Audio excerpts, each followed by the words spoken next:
शेख हसीना यांना भारतानं विजाची मुदतवाढ दिल्याच्या बातम्या समोर येत आहेत। त्यामुळे आता बांगलादेशमधल्या युनूस सरकारला मोठा धक्का बसला।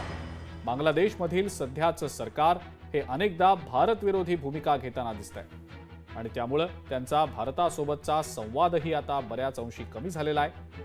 मात्र विजाच्या मुदतवाढीवरनं बांगलादेशनं भारताला विनंती करत एक मोठी खेळी खेळलेली आहे।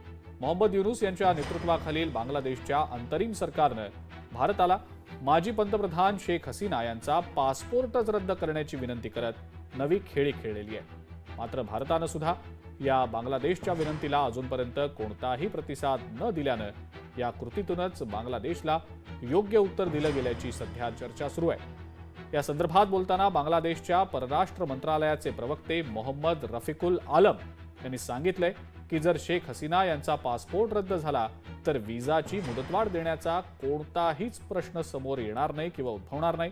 या संदर्भात बांगलादेश सरकारनं जगभरातील बांगलादेश दूतावासांना नोटीस देखील पाठवली आहे। मात्र बांगलादेश सरकारच्या या विनंतीवर भारतानं अद्याप कोणताही प्रतिसाद दिलेला नाही।